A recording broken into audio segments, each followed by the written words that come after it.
Hello friends, welcome on my YouTube channel. आज हम शुरू करने जा रहे हैं क्लास 10 एनसीईआरटी बुक से चैप्टर फर्स्ट, जिसका नाम है वास्तविक संख्याएं। ये चैप्टर शुरू करने से पहले हम संख्याओं के बारे में जानेंगे, जबकि हम पिछले से चैप्टर में संख्याओं को समझ चुके हैं कि संख्याएं क्या होती हैं। लेकिन हम ये चैप्टर शुरू करने के लिए इसके बारे में थोड़ा कुछ जान लेंगे, तो ये समझेंगे कि ये संख्याएं कितने प्रकार की होती हैं। तो आइए हम समझते हैं कि ये संख्याएं कितने प्रकार की होती हैं। पहला होता है वास्तविक संख्या, जिसको हम इंग्लिश में रियल नंबर कहते हैं, और दूसरा अवास्तविक संख्या होता है, जिसको हम इंग्लिश में इमेजिनरी नंबर कहते हैं। हमें अवास्तविक संख्या इस कक्षा में नहीं पढ़ना है, अगली कक्षा में पढ़ना है, इसलिए हम जो है वास्तविक संख्या पढ़ेंगे अभी, जबकि हमारे चैप्टर में पहला चैप्टर है वास्तविक संख्या। इसलिए हम वास्तविक संख्या के बारे में जानेंगे कि इसमें कितने पार्ट होते हैं, कितने प्रकार के होते हैं। तो आता है सबसे पहले नंबर आता है प्राकृतिक संख्या का, जिसको हम इंग्लिश में नेचुरल नंबर्स कहते हैं। इनको हम नेचुरल नंबर क्यों कहते हैं, प्राकृतिक संख्या क्यों कहते हैं? क्योंकि हमें जो है इसका पहले हम डिफिनेशन दे दें कि किसी चीज़ को गिनने के लिए जिन संख्याओं का जिसका यूज़ हम करते हैं, किसी चीज़ को गिनने के लिए जिसका हम यूज़ करते हैं, जिसका हम इस्तेमाल करते हैं, उससे हम प्राकृतिक संख्या कहते हैं, यानी नेचुरल नंबर कहते हैं। अब जैसे हमारे सामने कोई चीज़ है गिनने के लिए, तो हम उसको हम स्टार्ट करेंगे 1 2 3 4 5 6, इस तरह से हम गिनते चले जाएंगे, कंटिन्यू करते चले जाएंगे। तो हमें जो है ये प्राकृतिक तौर पर, नेचुरल तौर पर जो है हमें जो है गिनना होता है। जब भी किसी को गिनना होता है तो वो स्टार्ट करता है 1 2 3 4 5 6, तो इसलिए इसको जो है इन संख्याओं को हम प्राकृतिक संख्या कहते हैं, नेचुरल नंबर कहते हैं। अब आता है पूर्ण संख्या, कि पूर्ण संख्या किसे कहते हैं।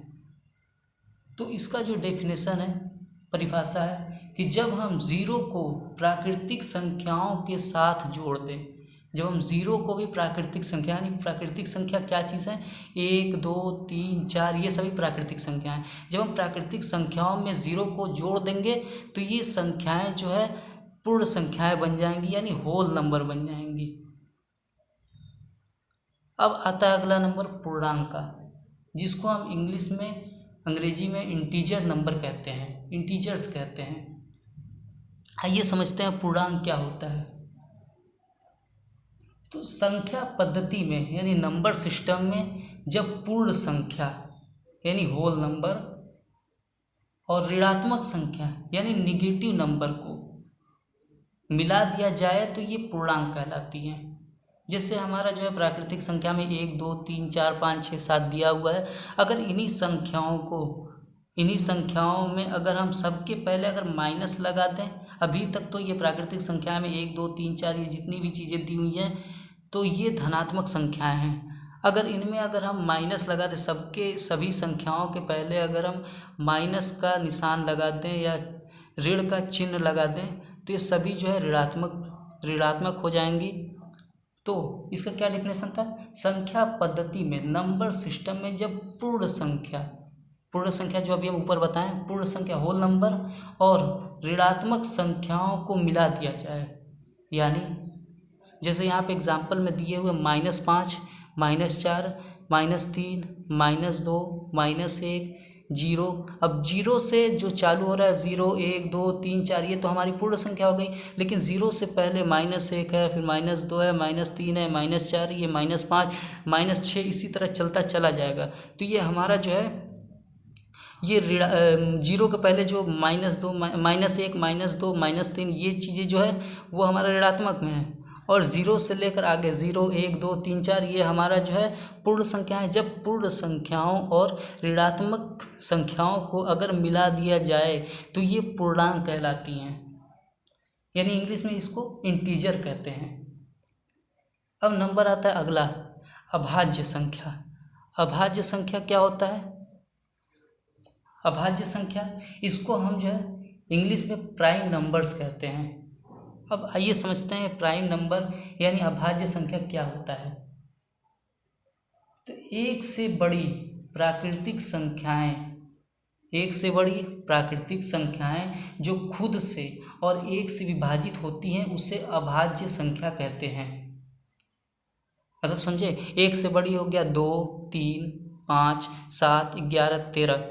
क्या कह रहा है कि 1 से बड़ी प्राकृतिक संख्याएं जो खुद से और 1 से विभाजित होती हैं उसे अभाज्य संख्या कहते हैं। यानी 2 हो गया तो 2 जो है 1 से कटेगा और 2 से कटेगा, यानी ये सिर्फ जो है 1 से कटेगा और खुद की संख्या से कटेगा।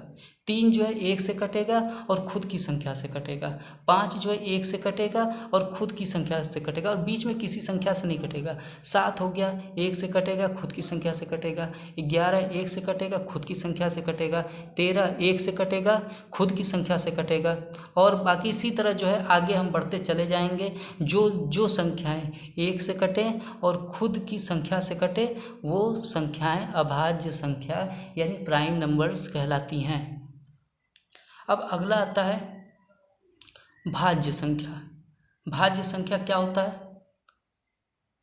वे प्राकृतिक संख्याएं जो 1 से भी कटे और खुद की संख्या से कटे और उसके अलावा किसी दूसरी संख्या से भी कट जाए वो भाज्य संख्याएं कहलाती हैं। इसको अंग्रेजी में हम भाज्य संख्या को अंग्रेजी में हम कंपोजिट नंबर कहते हैं।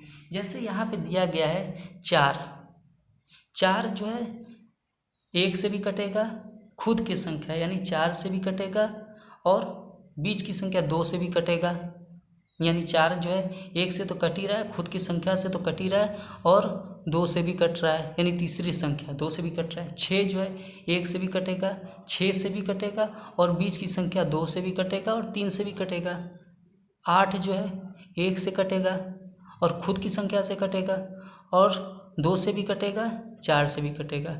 इसी तरह 9 हो गया 1 से भी कटेगा, 3 से भी कटेगा और 9 से भी कटेगा। 10 हो गया 1 से कटेगा, 2 से कटेगा, 5 से कटेगा और खुद की संख्या से कटेगा। इसी तरह 12 हो गया, फिर 15 हो गया। इसी तरह जितनी आगे संख्याएं बढ़ती चली जाएंगी और जो संख्याएं खुद की संख्या से कटे, 1 से कटे और बीच की बाकी संख्याओं से भी कटे वो संख्याएं भाज्य संख्याएं यानी कंपोजिट नंबर कहलाती हैं। ठीक है दोस्तों, आज के लिए बस इतना ही। अगर वीडियो पसंद आए तो लाइक कीजिए, कमेंट कीजिए और सब्सक्राइब कीजिए और बेल आइकन ज़रूर दबाएं।